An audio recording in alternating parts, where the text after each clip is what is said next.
여러분, 혹시 이런 생각 해보신 적 있나요?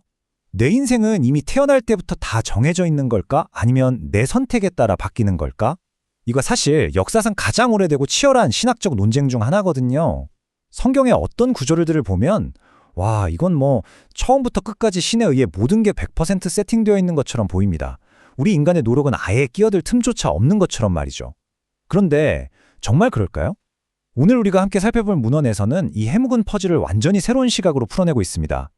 수백 년 동안 전통 신학이 놓치고 있었던 단 하나의 잃어버린 변수가 있다고 하는데요. 그게 과연 무엇일지 지금부터 저와 함께 파헤쳐 보시죠. 오늘 해설의 전체적인 흐름은 이렇습니다. 첫 번째, 예정설에 숨겨진 퍼즐부터 시작해서요. 로마서 8장에 생략된 책임, 토기장의 비유, 야곱과 에서의 이야기, 그리고 마지막으로 칼빈의 오해와 결론까지 이 순서대로 쭉 한번 따라가 보겠습니다. 자, 그럼 첫 번째 파트, 예정설에 숨겨진 퍼즐로 바로 들어가 보겠습니다. 왜 유독 어떤 구절들은 인간의 노력이 완전히 무의미한 것처럼 들리는 걸까요? 이 자료가 제시하는 대전제는 아주 흥미롭습니다. 신의 목적이 이루어지려면 절대신 혼자만의 일방적인 행동으로는 안 된다는 거예요. 잃어버린 이상세계를 되찾는 이른바 복귀 섭리를 위해서는 우리 인간 스스로가 땀 흘려 완수해야 하는 필수 조건, 바로 인간 책임 분담이 반드시 필요하다는 겁니다. 이걸 아주 심플한 수학 공식으로 생각해 볼까요? 하나님의 책임 분담에다가 우리 인간의 책임 분담이 딱 맞춰져야만 비로소 뜻성사, 즉 신의 거대한 목적이 이루어진다는 겁니다. 일종의 조별과제나 퍼즐 조각 같은 거죠. 아주 간단 명료하죠? 이 공식을 머릿속에 꽉 잡아두고 텍스트를 다시 읽기 시작하면 완전히 새로운 의미가 보이기 시작할 겁니다. 두 번째 파트, 로마서 8장 생략된 책임입니다. 이 잃어버린 변수 공식을 실제 성경 구절에 한번 대입해보죠. 여기 굉장히 유명한 로마서 8장의 구절이 있습니다. 하나님이 미리 아신 자들을 미리 정하셨으니 미리 정하신 그들을 부르시고 부르신 그들을 의롭다 하시고 의롭다 하신 그들을 또한 영화롭게 하셨느니라. 와, 문장만 딱 놓고 보면 정말 숨막히지 않나요? 시작부터 끝까지 그냥 절대적인 예정 그 자체입니다. 인간이 끼어들 틈이 진짜 1도 없어 보여요. 이 구절의 논리적인 단계를 1번부터 5번까지 일직선으로 쭉 따라가 볼까요? 미리 아시고 정하시고 부르시고 의롭다 하시고 영화롭게 하신다. 자, 여기서 이 자료가 예리하게 짚어내는 기막힌 포인트가 하나 나옵니다. 3번 부르심과 4번 의롭다 하심 사이의 틈새를 주목해 보시죠.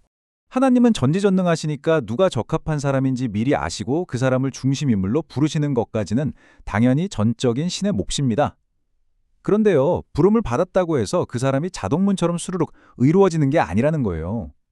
이 문헌의 분석에 따르면 부름받은 자가 반드시 자신의 책임을 완수해야만 비로소 의롭다함을 얻는다는 겁니다. 단지 이 구절에서는 그 인간의 몫에 대한 설명이 생략되어 있을 뿐 실제로는 저 3번과 4번 사이에 인간 책임 분담이라는 아주 중요한 다리가 놓여 있다는 거죠. 이어서 세 번째 파트, 토기장이와 타락한 진흙으로 넘어갑니다. 방금 전 로마서 8장을 지나서 이번엔 아주 무거운 비유가 나오는 로마서 9장입니다. 로마서 9장을 읽다 보면 이런 대목이 나와요. 내가 긍휼히 여길 자를 긍휼히 여기고 원하는 자로 말미암음도 아니요 다른 박질하는 자로 말미암음도 아니오. 솔직히 이런 구절 읽으면 좀 허탈해지잖아요. 우리가 아무리 간절히 원하고 땀 흘려 다른 박질 쳐도 다 소용없다는 소리처럼 들리니까요. 그럼 도대체 우리가 방금 배운 책임 분담 공식은 여기서 어떻게 작동하는 걸까요? 이 자료는 이렇게 해석합니다. 거대한 섭리를 이끌어갈 주인공을 선택하는 것, 그건 하나님만의 고유한 캐스팅 권한이라는 뜻입니다.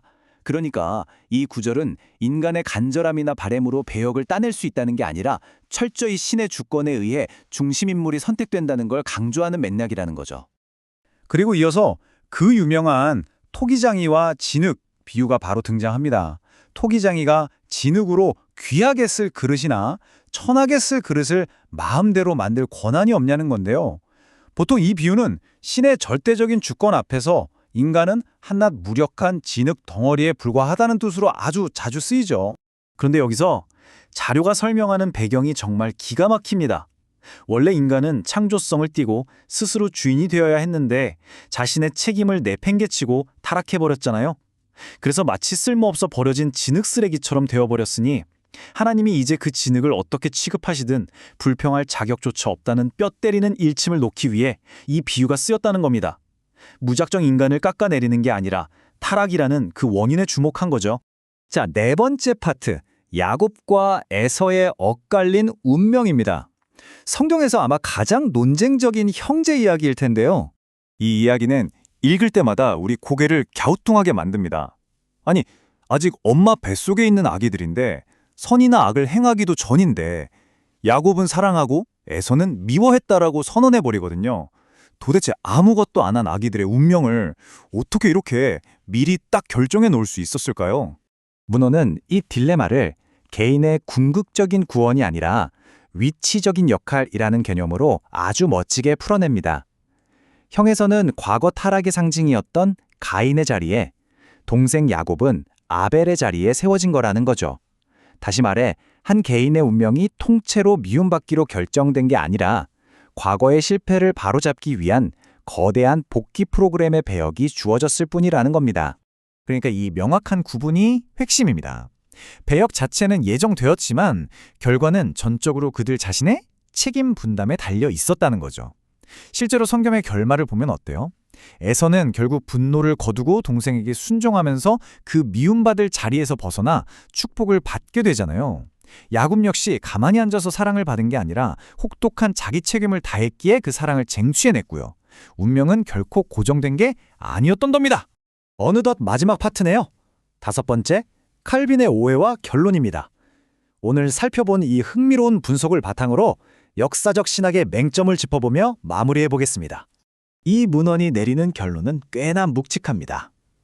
사람들이 하나님의 목과 인간의 목, 이 둘 사이의 절묘한 조화와 역동성을 제대로 알지 못했기 때문에 모든 것이 그냥 신 혼자서 다 알아서 하시는 일이라고 착각해버렸다는 거예요. 바로 이 인간의 책임이라는 잃어버린 변수 하나가 성경 전체의 해석을 한쪽으로 완전히 기울게 만들어버린 거죠. 그리고 바로 이런 치명적인 오해가 장칼뱅처럼 훌륭한 신학자들조차도 그 엄격하고 완고한 절대 예정설을 탄생시키게 만들었고 그게 수백 년 동안 마치 유일한 정답인 것처럼 굳어지게 만들었다고 이 문헌은 꼬집고 있습니다. 성경 구절들 사이사이에 숨어있던 인간의 몫을 놓쳐버린 정말 뼈아픈 결과라는 것이죠. 자, 여러분 어떠신가요? 신의 절대적인 권능과 우리 인간의 주체성, 이 거대한 균형의 퍼즐이 오늘 해설을 통해 조금은 다르게 보이시나요? 오늘 자료를 덮으면서 여러분께 이 질문을 꼭 하나 던지고 싶습니다. 만약 우리를 무대 위로 부르는 것이 전적인 하나님의 몫이라면 지금 여러분의 삶에서 여러분 스스로 땀 흘려 완수해야 할 여러분만의 책임 분담은 과연 무엇일까요? 이 질문이 여러분의 일상에 작지만 의미 있는 통찰이 되길 바라면서 저는 다음 시간에 더 흥미로운 문헌 해설로 찾아오겠습니다.